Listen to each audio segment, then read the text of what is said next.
Good evening students, welcome back to my channel Niwada classes. और बच्चों, आज बात करेंगे आज के हमारे इस वीडियो सेशन में क्लास 12 के लिए करंट इलेक्ट्रिसिटी। ठीक है, और करंट इलेक्ट्रिसिटी में आज मुझे बात करनी है आप लोगों के साथ यहाँ पर ओम्स लॉ। और हम बात करेंगे कि ओम्स लॉ क्या है और ओम्स लॉ को यूटिलाइज क्यों करते हैं, और जितने भी इसके बेसिक फंडामेंटल्स लॉज होंगे इन सारे अपडेट्स को मैं आज प्रोवाइड कराऊंगा। ठीक है, ओम्स लॉ में। सो स्टूडेंट्स, स्टार्ट करते हैं ओम्स लॉ। ओम्स लॉ की बात करें स्टूडेंट्स, तो क्लास 10th में आपने लिटिल बिट इन चीज़ों को स्टडी किया है। सो कहीं ना कहीं मैं उसी चीज़ को फिर से क्या करूँगा, यहाँ पर रिपीट करूँगा क्लास 10 के टॉपिक को। Now what is Ohm's law? सबसे पहले तो हमें यही जानना चाहिए कि what is Ohm's law. Ohm's law कौन है, किसने क्या समझाया था? तो ओम्स लॉ मैं आपको बता दूं स्टूडेंट्स, जीएस ओम इन 1828, देखिए बहुत पुराना है। 1828 में जीएस ओम ने यह एक्सप्लेन करने की कोशिश की है कि किसी भी कंडक्टर में अगर करंट को फ्लो करते हैं, the flow of current in a conductor, ठीक, flow of current in a conductor, किसी भी कंडक्टर पे अगर जब करंट को फ्लो करते हैं, तो फ्लो करने पर स्टूडेंट्स करंट किस तरीके से फ्लो होगा। जब वो करंट फ्लो होती है कंडक्टर पे, वो किन चीज़ों पर डिपेंड करती है करंट के फ्लो होने में। क्या करंट प्रॉपर तरीके से फ्लो हो रहा है, आइदर करंट डिक्रीज फॉर्म पे फ्लो हो रहा है, इसको डिस्कशन किया किसने? जीएस ओम्स ने। उसने फाइंड आउट करने की कोशिश की है कि अगर आप किसी भी कंडक्टर पर नॉर्मली, ठीक है, किसी भी कंडक्टर पे अगर आप क्या करते हैं, नॉर्मली कंडक्टर लेट करते हैं और इसके अंदर जो चार्जेस फ्लो होंगे, सो दैट इज आपका करंट आई बनेगा, and I is equal to Q upon T. ठीक, सो किसी भी करंट पे जब कंडक्टर पे, it means when the current is flowing, so the primary conditions for the current and the main problems for the current, क्या conditions होती है, current क्या प्रॉब्लम फेस करता है। तो बच्चों, मुझे इस करंट को यानी कि इस कंडीशंस को क्या करना है कि यहां बताना है जीएस ओम्स के अकॉर्डिंग।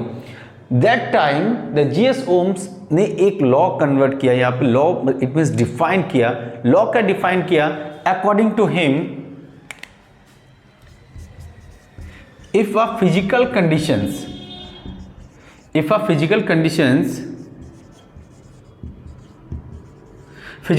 में क्या होगा students? Temperature, pressure, volume remain unchange.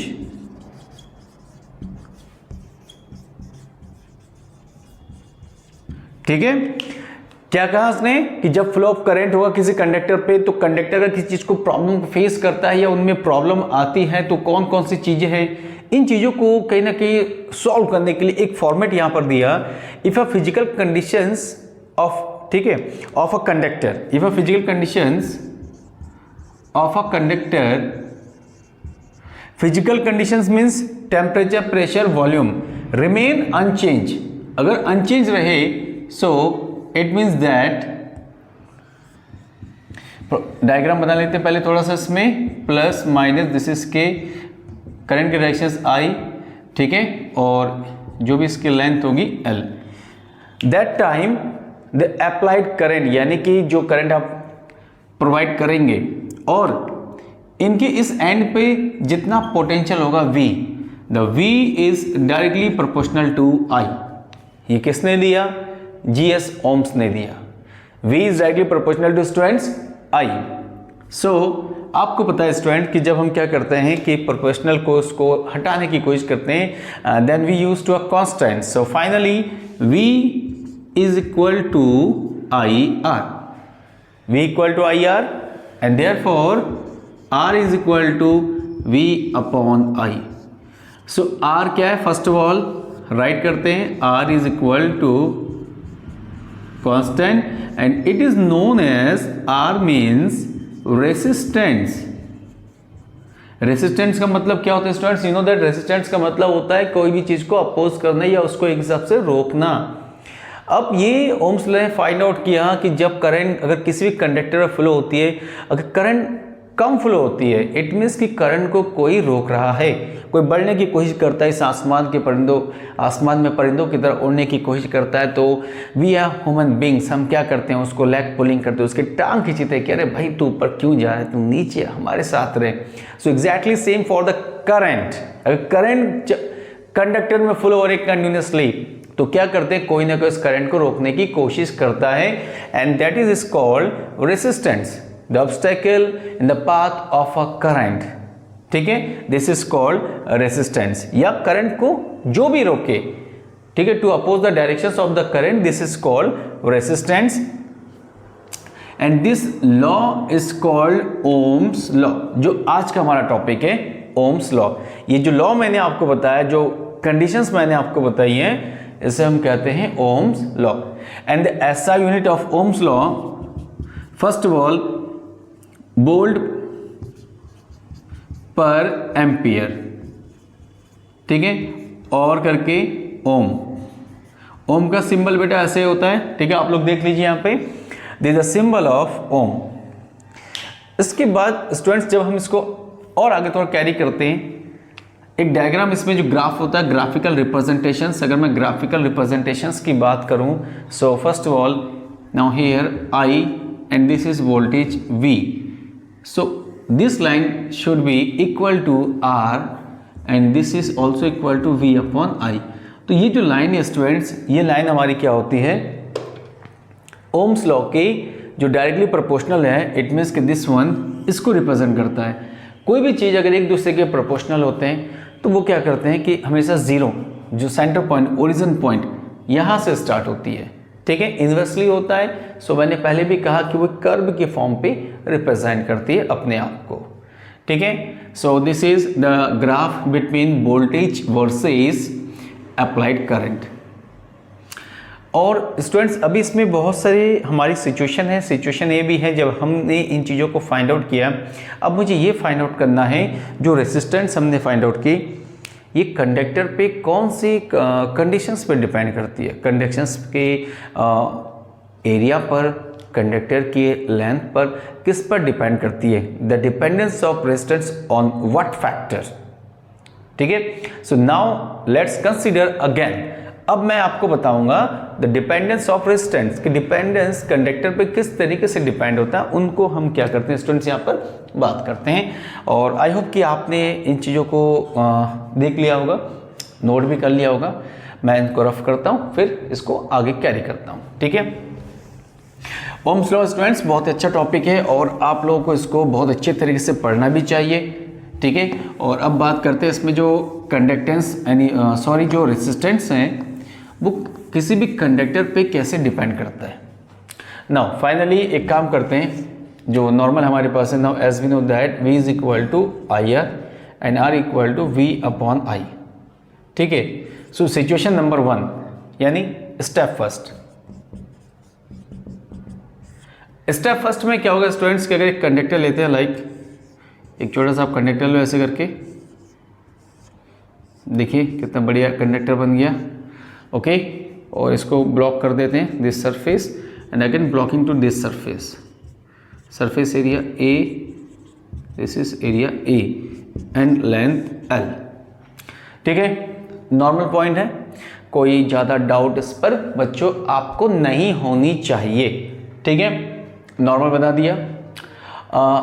अब एक काम करते हैं, इसको 2 पार्ट्स में डिवाइड करते हैं। अगर 2 पार्ट्स में डिवाइड करेंगे, सो फाइनली पहले तो डायग्राम बना लेता हूं मैं।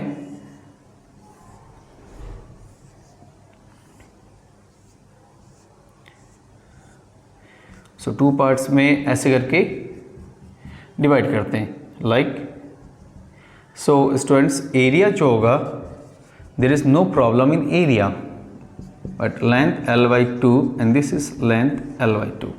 हमने 2 पॉइंट्स यानी लेंथ में इसमें क्या कर दिया स्टूडेंट्स, इसको कन्वर्ट कर दिया 2 पार्ट्स में, ठीक है, लेंथ L/2। बट क्या होगा यहाँ पर स्टूडेंट, जब भी हम बात करेंगे in now in current, so current क्या होगा, देखो यहाँ भी उतना ही करंट रहेगा, यहाँ भी उतना ही करंट रहेगा, यहाँ भी हमारे पास क्या होगा स्टूडेंट्स, करंट की वैल्यू जो होगी यहाँ पर सेम होगी। तो करंट की वैल्यू आपके पास क्या होगी स्टूडेंट्स यहाँ पर same, but the potential it means the voltage यहाँ पे हो गया V2 and this one is V1। जो वोल्टेज आपकी होनी है वो आपकी चेंज होनी है। So total voltage it means V1 equal to V and V2 is equal to V। So finally voltage कितना हो गया student? V1 plus V2, V plus V, this is 2V। Okay, so resistant R this equal to 1 let करते हैं, R1 is equal to V कितना हो गया students? 2V by I। So finally R1 कितना हो गया? 2.R। This is step number first. जब हम लेंथ को क्या करते हैं स्टूडेंट्स? हाफ करते हैं, इट मीन्स L/2 तो करंट जो होती है आपकी वो हमारी सेम तो होती है, बट जो वोल्टेज क्या होती है, वोल्टेज हमारे दोनों एंड्स पे डिफरेंट हो जाते हैं, नहीं अलग अलग हो जाते हैं, 2 पार्ट्स पे डिवाइड होते हैं। यहाँ V1 होता है, यहाँ V2 and the voltage is V1 and V2 is same. दोनों को एडिंग करेंगे, so finally we count as a 2V voltage. अब स्टेप नंबर सेकंड पे चलते हैं। स्टेप नंबर सेकंड, अब स्टूडेंट स्टेप नंबर सेकंड में जो एरिया है, एरिया को मैं क्या कर देता हूँ? एरिया को मैं इसको हाफ कर देता हूँ बीच में से, ठीक है, हॉरिजॉन्टली हाफ करेंगे। यहाँ पे थोड़ा सा वर्टिकल फॉर्म पे था, सो कोई नहीं, डायग्राम को फिर से बनाते हैं।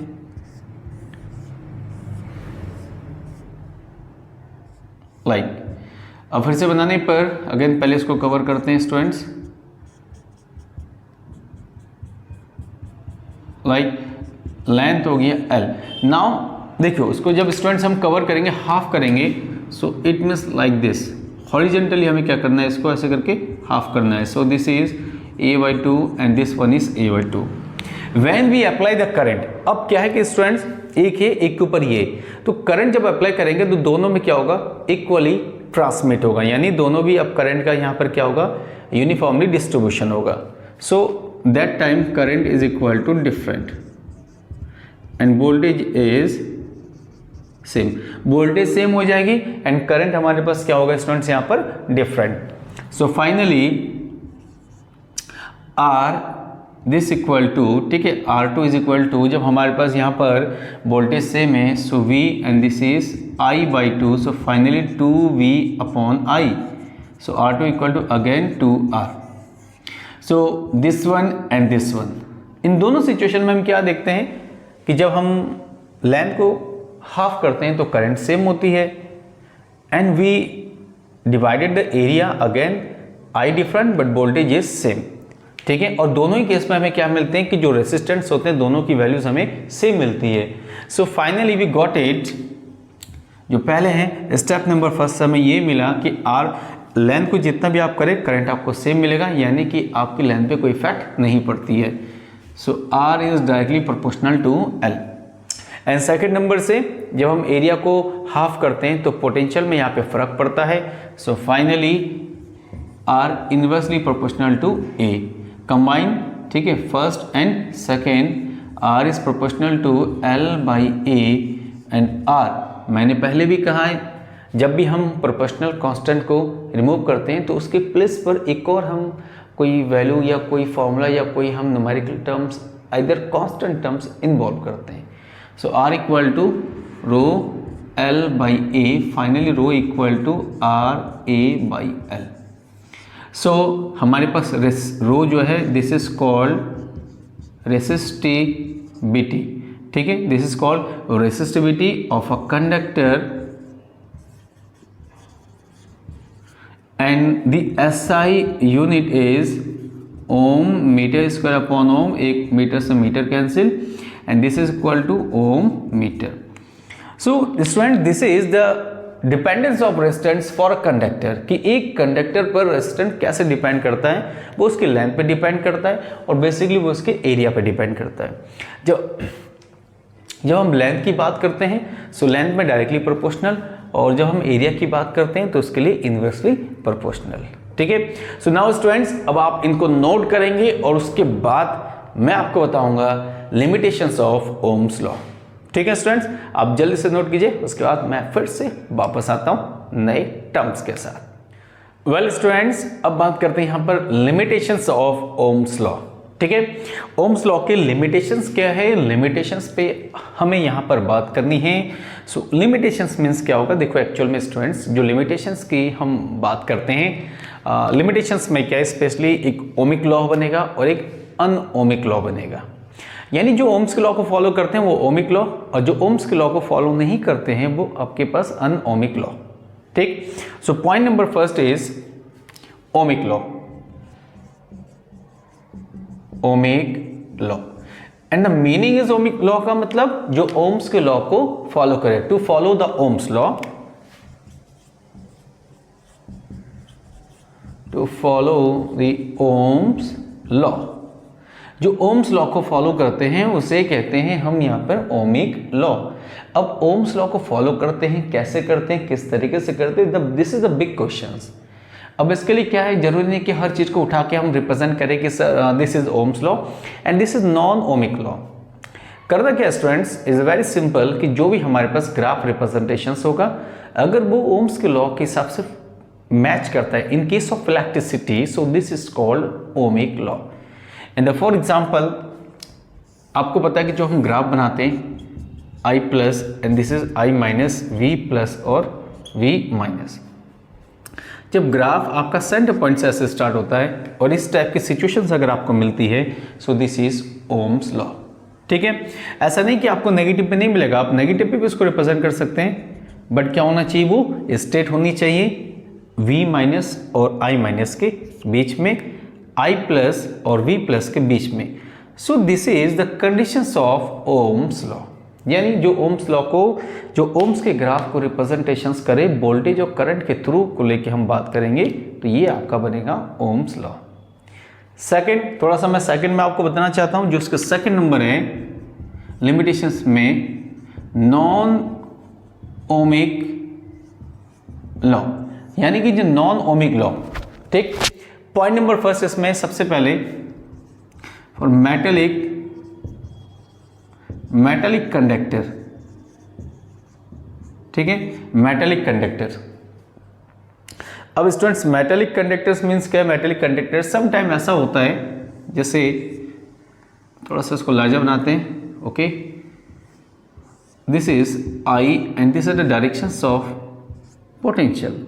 सम टाइम हम किसी भी डिवाइस को क्या करते हैं, जब उसके बहुत ज़्यादा करंट देते हैं तो ठीक है उसकी वोल्टेज बढ़ती है, ठीक है, तो हम बना देते हैं उस हिसाब से, ठीक है, वोल्टेज के हिसाब से लाइक।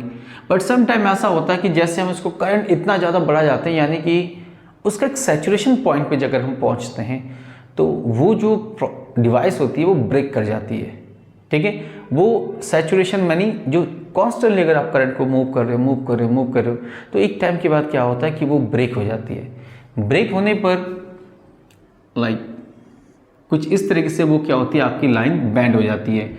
यानी यहाँ से चलते चलते अगर वो यहाँ पर बैंड हो जाए तो ये आपके पास ओमिक लॉ नहीं बनेगा, ये बन जाएगा नॉन ओमिक लॉ।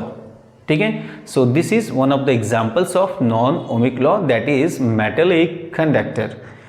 अब मेटेलिक कंडक्टर के बाद एक है स्टूडेंट्स में वाटर वोल्ट मीटर।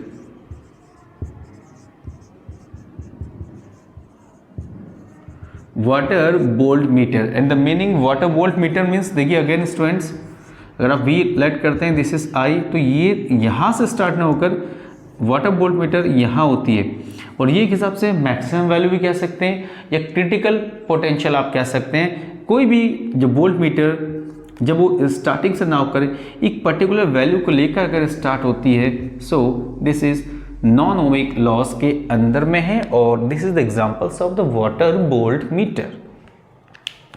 ठीक है, now point number third.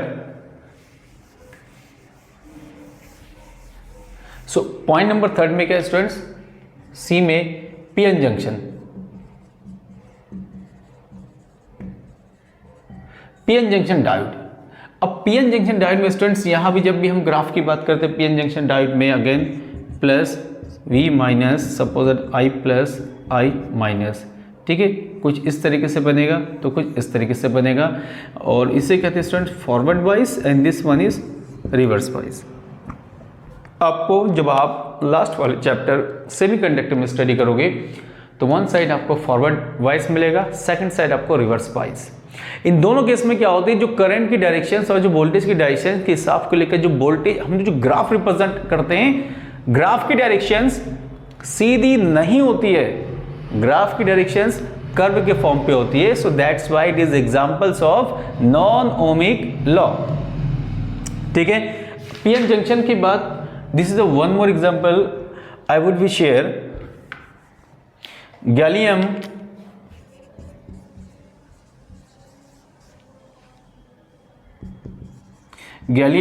Arsenide,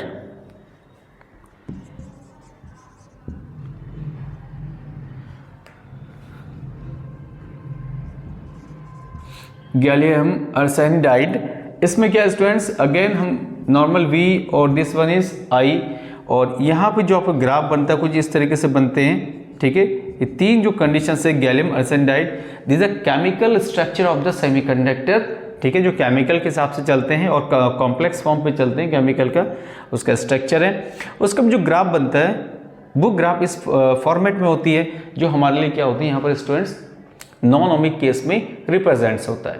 ठीक है, अब इन्हीं को लेकर चलते हैं, तो थोड़ा सा आगे बढ़ूंगा। मैं आपको यहाँ शेयर करना चाहूँगा super conductivity and super conductor.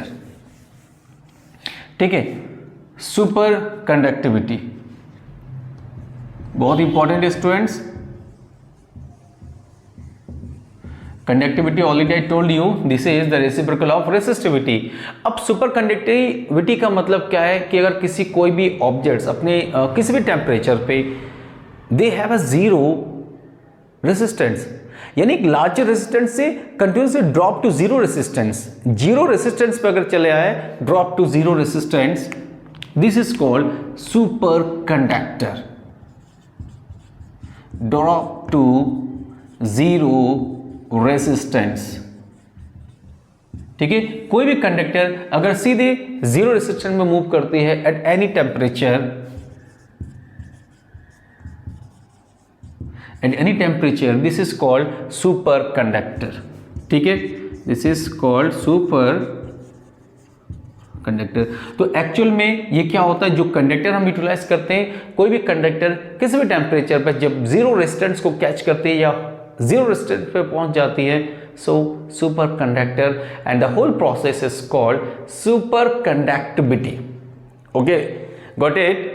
Super conductor means जो भी कंडक्टर जो जीरो रेजिस्टेंस में पहुंच जाए एट एनी हाउ टाइम, ठीक है, with any temperature, this is called super conductor.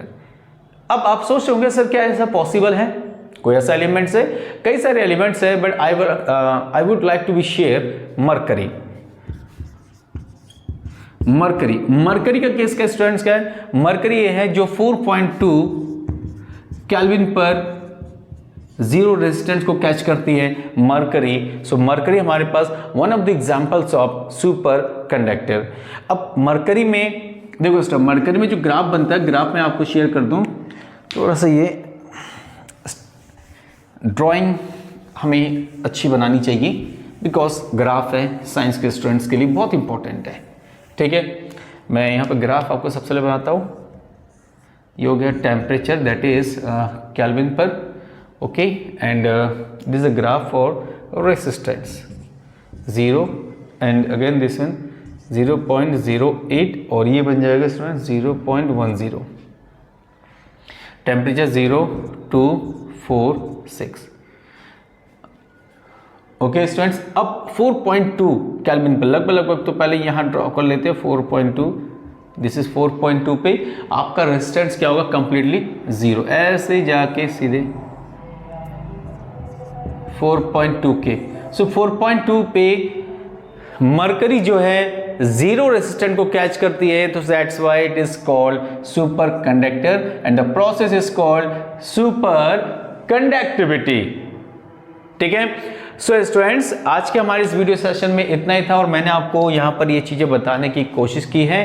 अब आपका काम है इन चीज़ों को नोट करना, इन चीज़ों को घर पे रिवाइज करना।